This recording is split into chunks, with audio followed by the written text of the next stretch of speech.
नमस्कार आदाब, मैं एंकर अफशीन फातिमा और आप देख रहे हैं डीएस समाचार। अंतर्राष्ट्रीय मुख्य न्यायाधीश सम्मेलन का दूसरा दिन नागरिकों के अधिकार व भलाई सभी देशों की सर्वोच्च प्राथमिकता होनी चाहिए। सिटी मॉन्टेसरी स्कूल द्वारा आयोजित विश्व के मुख्य न्यायाधीशों के 25वें अंतर्राष्ट्रीय सम्मेलन के अंतर्गत आज चा global governance we need theme पर आधारित लेडनी पैनल डिस्कशन में प्रतिभाग करते हुए लखनऊ से सुभाष चंद की रिपोर्ट। हमारे चैनल को लाइक और सब्सक्राइब जरूर कीजिए।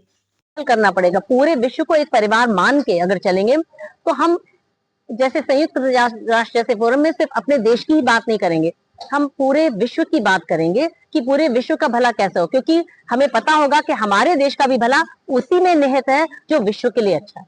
मिडिल ईस्ट से कौन कौन सा डेलीगेशन आया है, कौन कौन से नहीं आए, क्योंकि इन दिनों मिडिल ईस्ट के हालात कुछ ज्यादा अच्छे नहीं है, तो क्या वहाँ पर जो वहाँ से लोग आए हैं उनसे क्या कुछ चर्चा हुई? क्या सऊदी अरेबिया से लोग आए हैं जो यहाँ पर हैं, लेबनान से आए हैं और इस बार जो है वो इजराइल से इस बार नहीं आए हैं।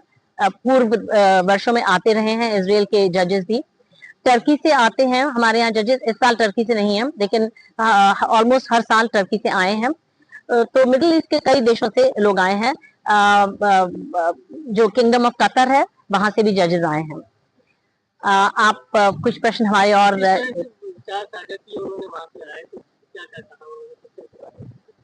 देखिए, ऐसा है कि यहाँ पर आकर के देखिए सबसे पहले तो वही जज आते हैं जो इस यहाँ की जो थीम है उससे कुछ जुड़ाव रखते हैं।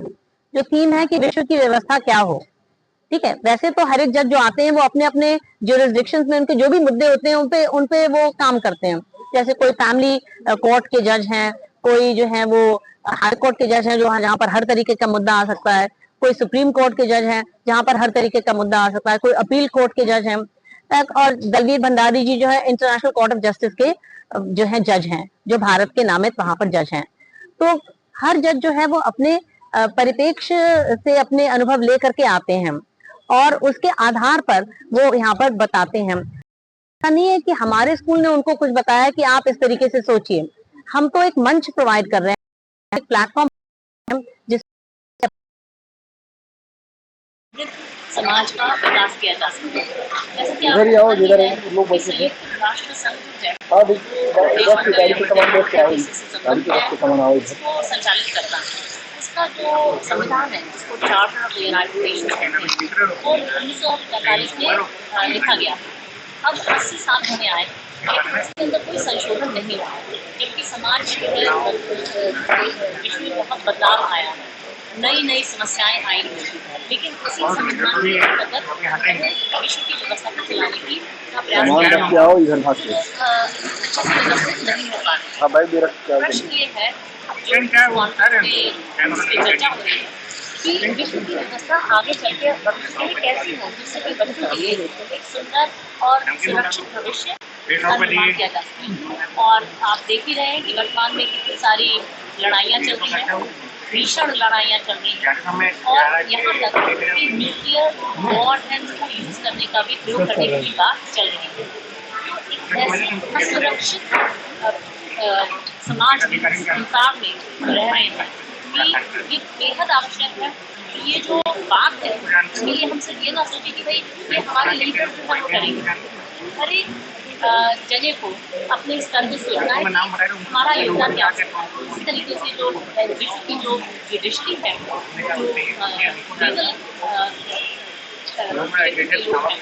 उनको भी सोचना है कि उनका इस मुहिम में योगदान क्या होना चाहिए, ये क्या हो सकता है।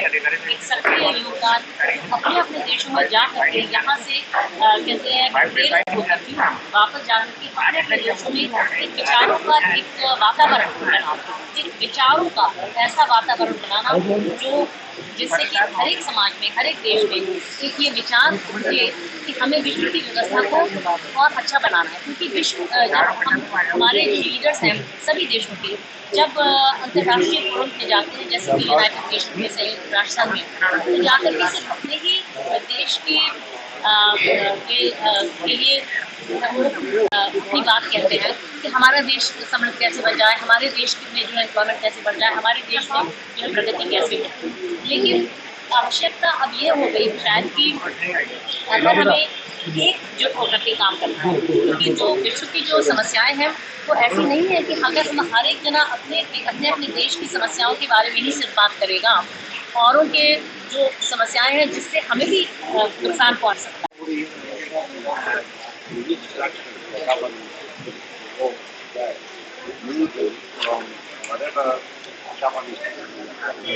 Давай, включи, ну, нормально конкурент.